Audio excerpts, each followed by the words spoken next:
O održivom turizmu kao o pametnom načinu raspolaganja kulturnim i prirodnim dobrom govori se sve glasnije.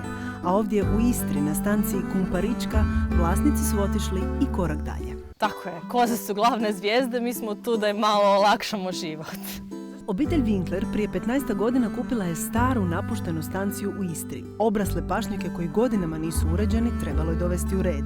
Sami nisu mogli pa su u pomoć pozvali koze koje su naposljetku cijelu obitelj odvele u posve drugi smjer.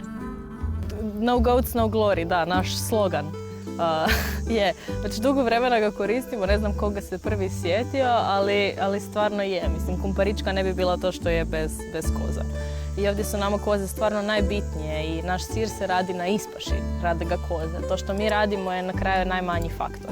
Danas imaju oko 350 koza koje pasu isključivo na ekološkim pašnjacima na kojima je njihova ljudska intervencija minimalna.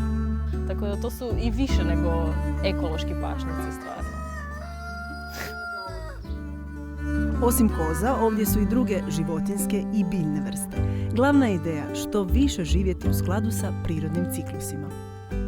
Ja mislim, ne znam ako bi uopće rekla da su to ekološki pašnjaci. To su pro-ekološki pašnjaci zbog toga jer to nije obrađena zemlja. To je skroz prirodna zemlja i na tim dijelovima koji su bili obrađivani na stanciji, to je 20-30 godina niko nije ništa radio. Tako da to je vrijeme prije tih pesticida koje poznajemo sada. A i teren na kojem se koze pasu stvarno ima velik biodiverzitet jer nikad nije ništa rađeno sa time. Što znači da stvarno rastu divlje prirodne vrste sa kojima se mi u svakodnevnom životu u gradu ne susrećemo baš često.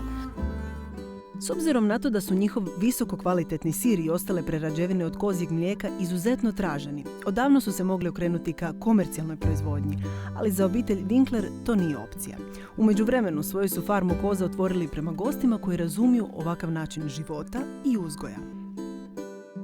A iako bi htjeli nešto puno povećati proizvodnju, bilo to proizvodnju sira ili rad ovdje koji radimo sa ljudima u znači sa restoranom, bilo bi onda preraslo to neku priču koja bi bila možda malo veća od nas i onda svi znamo kako je kad je 3 mjeseca već sezone i svima je pun glave svega. Ovdje, pošto je to rad svaki dan, za kozama ne možeš objasniti joj, pokvario mi se auto, ne mogu doći na posao, da bi to bilo nešto gdje bi ti svaki dan bio pregoren vrh glave, to ne bi funkcioniralo. A kako reagiraju gosti koji im dođu? Prekrasni nere, to je dobar način za opisati. Mi se čini da često ljudima i našima i strancima koji dođu u Istru malo se možda ponekad zasite klasičnih restorana sa menijom sa slikama, gdje je uvijek ista ponuda, kalamari, frigani, pomfri, pizza, burgeri i tako dalje. Ovdje nema menija, nema izbora, jedu ono što mi spremamo. Nude puno aktivnosti, upoznavanje s proizvodnjom, degustacije, odlazak na pašu s kozama i još mnogo toga. Žive po načelima dobre, čiste i poštene hrane.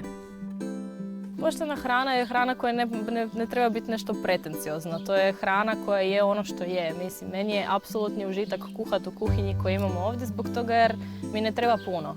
Trebaju mi par tih kvalitetnih namirnica i stvarno puno više uživam da mogu prije nego što mi ljudi dođu na večeru otići, prošetati se po vrtu, ubrat malo tikvica, cvjetova od tikvica, to je trenutno najpopularnije na vrtu, a i puno korova primjerice.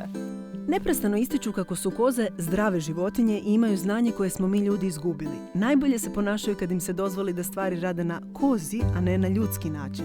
Muči ih nedostatak poticaja i razumijevanja za ovakav način bavljenja poljoprivredom. Složit ćemo se da su odabrali teži, ali po mnogo čemu ispravniji i put održiv za budućnost.